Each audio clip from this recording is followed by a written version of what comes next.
The official 9/11 narrative is that brown people are geniuses now, who coordinated the most sophisticated terror campaign ever before seen that bypassed the world's biggest defense budget and then was never able to even remotely replicate anything like it again. Honestly, I'm just impressed that people from the hidden sand village could fly airplanes at all, let alone Steph Curry half-court no-scope them into 3 really important buildings with perfect aim. That is a 9/11 miracle, and it turns out there's a lot of miracle work going on with 9/11. So let's first start with God's chosen miracle. A month and a half before 9/11, this guy becomes the new owner of the Twin Towers after signing a 99-year lease for $3.2 billion.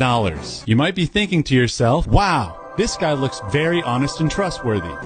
His name is Larry Silverstein. You can't make this up. Larry did what any responsible would do after buying anything. He finagled a never-before-seen insurance policy that covered the towers for double their value. His policy request was so retarded that the broker had to bring together 25 different insurance lenders to give him what he asked for, making him one of the first people in American history to get terrorism insurance on a commercial building. And as we know, days later, Kamar and Pajit Allahu Alley-oop slam dunk 2 planes into the towers, reducing Larry's multi-billion-dollar investment into a pile of rubble and the biggest insurance payout in the history of the world. Sadly, Larry couldn't make it to work on 9/11 and unfortunately is still alive to this day, roaming the earth, waiting for Satan to reclaim his soul back to the underworld. September 10th, the day before 9/11, retards at the Pentagon announced $2.7 trillion in missing funds, only to have a Tuscan raider park a Boeing 757 directly in their accounting department the next day, 32 minutes after the second tower was hit 225 miles away. 3 buildings hit in less than an hour? Now that's a 9/11 miracle, baby. Building 7, the Twin Towers' cute little lolly sister, located 1,600 feet away from the impact site, quietly fell straight into the ground 7 hours after the Twin Towers. The news and the people that run it blamed a small office fire, but every single structural engineer ever calls that impossible. That's what the physics shows. Saying it was a controlled demolition. A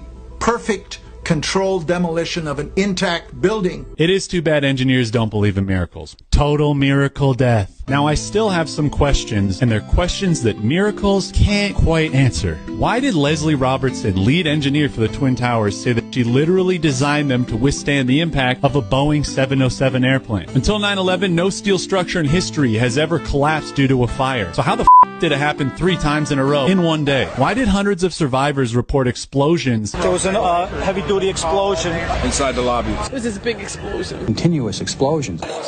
Floor by floor. Yeah, detonated. Plans to take down a building. Boom, boom, boom. Why did 3 of the plane hijackers have a U.S. Naval Air Station military base as their primary address of residence on their driver's license? Why did NIST admit they deliberately avoided searching for explosive residues in their official investigation? Why did a dozen independent researchers find thermite and explosive materials at Ground Zero? Why is it okay for this to do whiteface, but when I do blackface, it becomes this huge problem all of a sudden? Who is E-Team, and why were they a group of Israeli artists living in the towers with unrestricted access leading up to 9/11? Speaking of which, who are the dancing Israelis, and why were they jailed and deported for filming and celebrating the towers collapsing? Here were revealed as Mossad assets who were arrested after cheering and high-fiving and videotaping the crash of the airplanes into the World Trade Towers. Why did thousands of the world's top engineers and architects form an entire organization to challenge the official 9/11 lies and narrative?